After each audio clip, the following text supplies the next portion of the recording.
Hello and welcome to the 700 Club. Well, the eastern United States is still recovering from last week's bomb cyclone. The snow and the cold storm led to terrible traffic problems and canceled flights. And now, here's more good news. Bad weather could be on the way across the country again. Here's Charlene Aaron. More than 115 flights were canceled at New York's JFK Airport, and 100 more delayed as freezing rain, sleet, and snow hit the area Monday night. A water main break at the airport Sunday caused chaos and suspended international arrivals.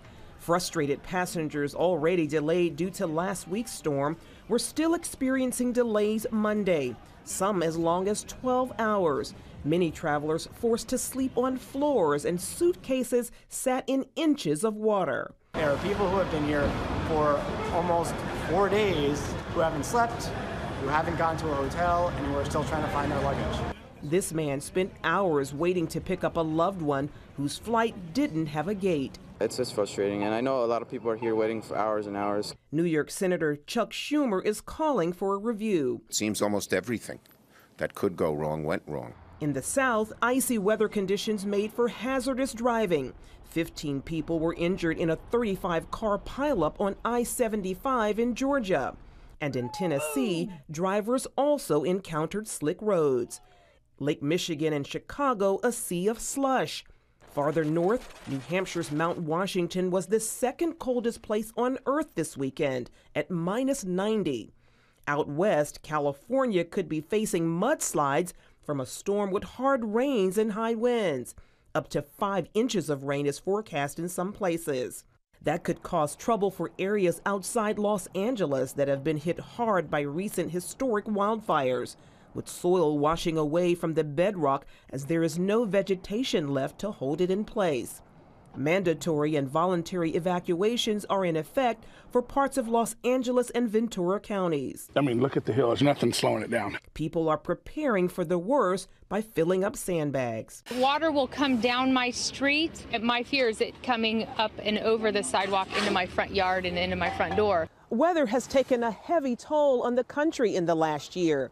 The cost for weather-related disasters will reportedly hit a record-high $306 billion in the U.S. for 2017. Charlene Aaron, CBN News. Those numbers are staggering, but the exhaustion of trying to battle just one disaster after another. We need to be in prayer for our friends in California. Well, in other news, President Trump went on the road Monday to talk about the benefits of his tax cut bill. Wendy Griffith has that story from the CBN Newsroom. Wendy? Thanks, Terry. The president talked about his tax plan in his speech to the American Farm Bureau Federation. He was the first president to talk to them in 25 years. Ben Kennedy brings us that story. President Trump took off here in D.C. bound for Nashville, Tennessee. It is there he met with the American Farm Bureau with his plan on how to boost the rural economy. Farm country is God's country. So true. In his first major speech since signing the tax bill, President Trump addressed the American Farm Bureau Federation. We're fighting for our farmers. Thank you. Trump took that fight to pen and paper when he signed 2 executive orders to expand broadband online access to rural areas. He then touted how the $1.5 trillion tax overhaul helps working families, small business, and even farmers. Most family farms and small business owners will be spared, and you're going to be spared, and it really is the word punishment of the deeply unfair estate tax known as the death tax, so you can keep your farms in the family. Get up. Trump talked about how the tax bill allows companies to essentially immediately write off the full cost of new equipment, and that means more money stays on the farm.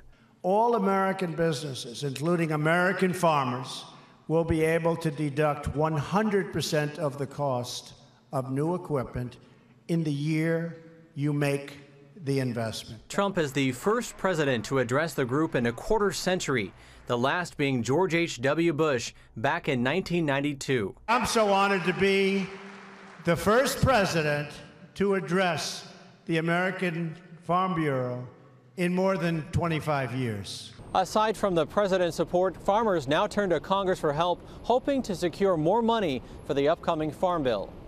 In Washington, Ben Kennedy, CBN News. Thanks, Ben. Well, with 2018 upon us, the countdown is underway to the midterm elections. 10 Senate Democrats, including Missouri Senator Claire McCaskill, are running in states that President Trump won. One likely Republican challenger in Missouri is the state's Attorney General. Jenna Browder sat down with Josh Hawley in Kansas City. The country needs us. He's a rising star in the GOP. The culture needs us. Our society needs us. And at just 37, Missouri Attorney General Josh Hawley hopes to be the Show Me State's next senator. We're the ones who have to step forward and to bring the truth of the gospel of Jesus Christ into every corner of our society. It's our mission, it's our duty, it's also our great privilege. It's a tremendous, tremendous privilege. The born-again believer is one of 4 Republicans hoping to challenge Democratic Senator Claire McCaskill. And right now, he's the clear favorite. And I want to thank Governor Greitens and Attorney General. In November, President Trump praised Hawley in a speech. Josh, our next senator, where is he? He's going to be a great senator. There are some GOP candidates who will distance themselves from this president. What about you? Will you fully embrace President Trump? Oh, I think that President Trump got elected for a reason, and the reason is he understands what's going on in the country. He understands that we increasingly have a ruling class, a bunch of politicians who actually don't really like America, and a lot of times that applies to believers as well. They particularly don't really like middle America. But we don't need more of Washington, we don't need more of Wall Street or Hollywood, we need more of the heartland, we need more of middle America, and we need to tear down the Washington establishment. I think the president gets that, and he is exactly right, and it's a privilege to support that agenda. And it's not just Trump. Hawley has support from other Republicans like Senate Majority Leader Mitch McConnell. One issue he's especially passionate about is religious freedom. It rests at the very center of our Constitution, and the reason for that is religious liberty tells the government there is a line that you may not cross.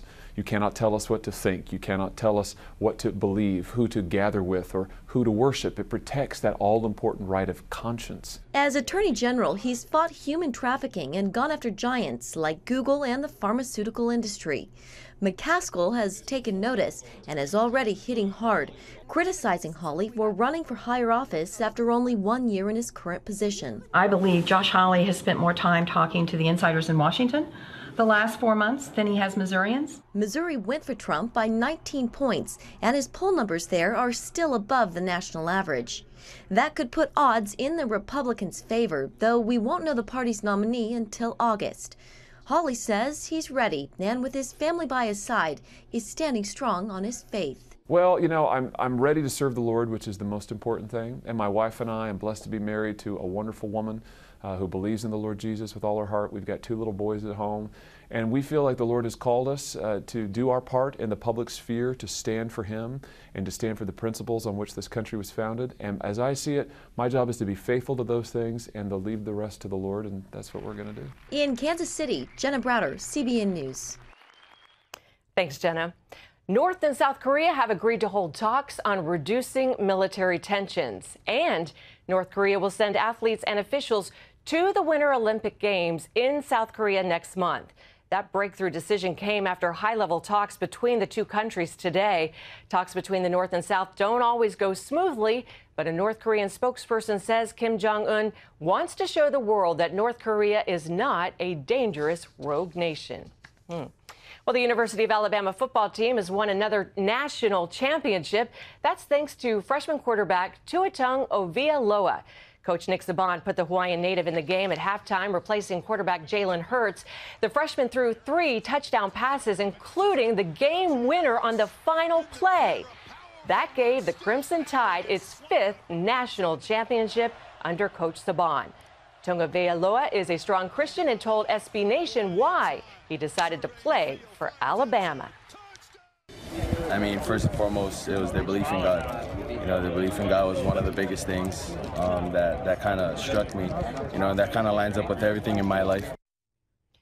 And Terry, some have called him the Tim Tebow of Hawaii, although Tim Tebow is much easier to say. Much. I was looking at that spelling going, that makes Musin look like Smith. But what a game that young guy had yesterday. It was quite a victory for the Crimson Tide, and we congratulate them.